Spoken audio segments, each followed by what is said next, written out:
نظر شریک کی 3 شرطیں ہیں. جس شے کی نظر مانی جا رہی ہے، یعنی جس چیز کی آپ نظر مان رہے ہیں، جس چیز کی آپ نظر مان رہے ہیں، مثلا یہ نظر نہیں ہو سکتی جو طبیعت سے متعلق ہے، مثلا کہ میرا مریض صحیح ہو گیا تو میں 11 دفعہ سانس لوں گا، تو یہ تو عبادت کے قبیل ہی سے نہیں ہے کوئی. میرا مریض اگر صحیح ہو گیا تو میں ظہر کے بعد سونے کی عادت ڈال لوں گا اپنے پر، تو یہ نظر نہیں ہوگی. نظر کی پہلی شرط یہ ہے کہ جس چیز کی نظر مانی جا رہی ہے، اپنی قسم کو جس چیز کے ساتھ جوڑا جا رہا ہے وہ عبادت ہو، عادت نہ ہو، وہ عبادت سے ہو. سونا تو ہماری عادت ہے، کھانا تو ہماری عادت ہے. میرا مریض صحیح ہو گیا تو میں فلاں کھانا کھا لوں گا، تو یہ تو عادت ہے، میں سو جاؤں گا. تو نظر وہ ہے جو جس چیز کی نظر مانی جائے، یا اللہ میرا مریض ٹھیک ہو جائے، تو جس چیز کے ساتھ وہ نظر مانی جا رہی ہے وہ نظر عبادت ہونی چاہیے. مثلا یہ کہے کہ میں اتنے نفل پڑھوں گا، میں اتنے نفلی روزے رکھوں گا، میں اتنے غریبوں کو کھانا کھلاؤں گا، میں مسجد شریف بنا دوں گا، میں مدرسہ بنا دوں گا، میں کسی غریب کی مدد کر دوں گا، غریب رشتہ داروں کی مدد کر دوں گا، تو ایز اٹ از اس طریقے سے وہ نظر جائز ہو جائے گی. ایک بات. دوسری بات یہ ہے، ہمارے فقہا لکھتے ہیں کہ وہ عبادت جس کے ذریعے وہ نظر مان رہا ہے، وہ عبادت کسی نہ کسی مقام پر واجب بھی ہو. دیکھو جیسے وہ نظر مان رہا ہے، ایک تو جس چیز کی وہ نظر مانے گا وہ نظر جس چیز کی مان رہا ہے وہ چیز عبادت ہو، جیسے نماز اب نفل کی مان رہا ہے، پھر وہ عبادت جو ہے کسی نہ کسی جگہ پر ہم پر ضروری بھی ہو. اب آپ نے نفل نماز کی نظر مانی، منت مانی، وہ اس لیے ٹھیک ہے کہ یہی نماز کی قسم ایک جگہ پر فرض بھی ہے، جیسے فجر، ظہر، عصر، مغرب، عشاء، یہ اپنی جگہ پر فرض بھی ہے. تو لہذا جس چیز کی نظر مانی جا رہی ہے وہ عبادت میں سے ہو، اور وہ عبادت کسی نہ کسی ایسی عبادت کی نظیر ہو، مثال ہو کہ جو عبادت ہم پر فرض ہے.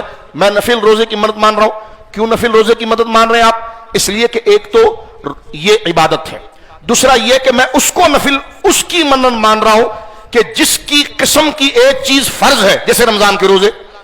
تو اب یہ نفل روزے اور رمضان کے روزے، تو نفل روزہ رمضان روزے ہی کی قسم سے ہے، اور یہ ضروری نہیں تھا، اس نے اپنے آپ پر ضروری کیا، اور یہ عبادت کی جہت سے تھا. تو یہ دوسری شرط ہے. پہلی شرط جس شے کی نظر مانی جائے وہ عبادات سے ہو، دوسری شرط وہ عبادات کسی نہ کسی مقام پر واجب ہو، اور تیسری شرط نظر صرف اللہ کی مانی جائے، غیر خدا کی نظر نہ مانی جائے.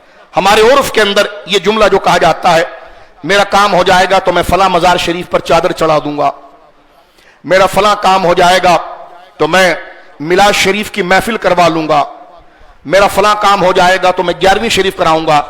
تو یہاں وہ لفظ نظر کا بولتا ہے، لیکن اصل میں یہ نظر نہیں ہے، کیونکہ نظر ہونی چاہیے وہ کہ جس قسم کی عبادت پہلے فرض ہو.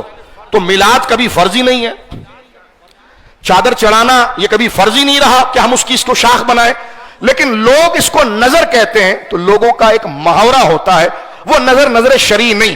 اگر وہ چادر نہ بھی چڑھا سکا تو گناہگار نہیں ہوا. اگر وہ کھانا اس نظر سے جو بزرگوں کے اصال ثواب کی نیت کی ہے اس نے کہ میرا فلاں کام ہو گیا تو میں غوث اعظم کے نام کی نظر مانتا ہوں، تو نام کی نظر یہ ظاہری لفظ ہے، مراد اس سے اصال ثواب ہوتا ہے.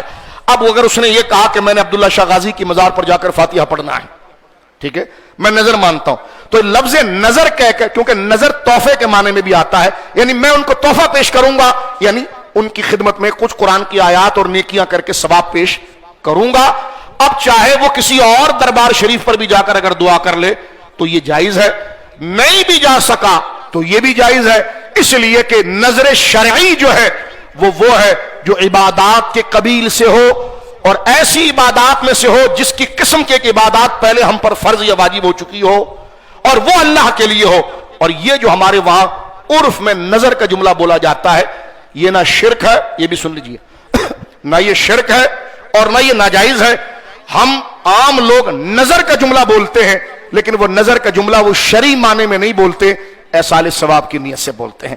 لہٰذا مفتی وہی ہوتا ہے کہ فتویٰ شرک کا دینے سے پہلے اہل زمان کی نیت کو جانے. اگر ایک بندے نے کہا کہ میرا کام ہو گیا تو میں جناب جو ہے وہ فلاں بزرگ کے نظر مانتا ہوں کہ اسے 11ویں شریف میں پیش کروں گا، تو یہ مفتی کو اتنا پتا ہونا چاہیے یہ جملہ ہمارے وہاں بطور عبادت کے نہیں بولا جاتا، بطور ایصال ثواب کے بولا جاتا ہے، ٹھیک ہے، بطور ایصال ثواب کے بولا جاتا ہے۔ نہیں جناب اس پر تو غوث پاک کا نام آ گیا نا، اب پھر بھی آپ اس کو شرک نہیں کہہ رہے۔ میں نے کہا قربانی میں تو آپ نے 3 بکرے لائے تھے نا؟ کہا ہاں ہاں بڑے اچھے دام میں مل گئے تھے مجھے۔ تو میں نے کہا وہ کن کن کے لائے تھے؟ کہ لگا ایک میرے ابا کا تھا، ایک میرا تھا، ایک امی کا تھا۔ تو میں نے کہا ایک تو ابا کا ہو گیا، ایک تو امی کا ہو گیا، ایک آپ کا ہو گیا، اللہ کا کیا ہوا؟ کہنے کہ وہی اللہ کا تھا۔ تو پھر میں نے کہا ابا کا کہاں گیا؟ تو کہا وہی ابا کا تھا۔ تو پھر میں نے کہا اللہ کا کہاں گیا؟ کہنے کہ آپ سمجھ نہیں رہے شاہ صاحب۔ میں نے کہا میں سب سمجھ رہا ہوں، آپ سمجھا دیجئے۔ کہنے کہ مراد یہ ہے تھا تو اللہ کا، یعنی کٹے گا اللہ کے نام پر۔ تو میں نے کہا پھر ابا کے نام پر کیسے ہو گیا؟ کہ ثواب ابا کو پہنچے گا۔ میں نے کہا یہی بات ہے کہ وہ لفظ ثواب کے لیے بولا جاتا ہے کہ پکا خدا کے نام پر ہے، اور جو لوگ کھائیں گے دعا کریں گے اس کا ثواب فلاں بزرگ کو پہنچے گا۔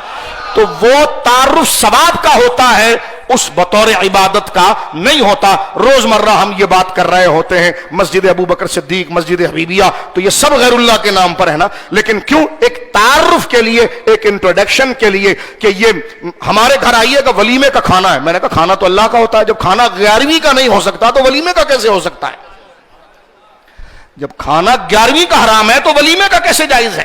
کہ لیکن نہیں وہ تو کھانا اللہ ہی کا۔ تو پھر میں نے کہا ولیمے کا کیسے؟ تو کب ولیمے کا نام اس کے تعارف کے لیے رکھا ہے۔ یہ بکرا میرا ہے تو پھر اللہ کا کیا ہوا؟ فرمایا نہیں، مطلب یہ کہ کٹے گا اللہ کے نام پر، ثواب مجھے ملے گا، میرے والد کو ملے گا۔ تو ہم نے کہا اسی طرح یہ کہا جا رہا ہے وہ پکے گا اللہ کے نام پر، بٹے گا اللہ کے نام پر، اور کیونکہ اس طرح کا کام کرنا عبادت اور ثواب کا کام ہے تو اللہ ثواب عطا فرماتا ہے۔ تو غوث پاک کا نام یا کسی بزرگ کا جو نام لیا گیا ہے وہ صرف ایصال ثواب کے لیے لیا گیا ہے اور ان کے ثواب کی پہچان کے لیے کیا گیا ہے۔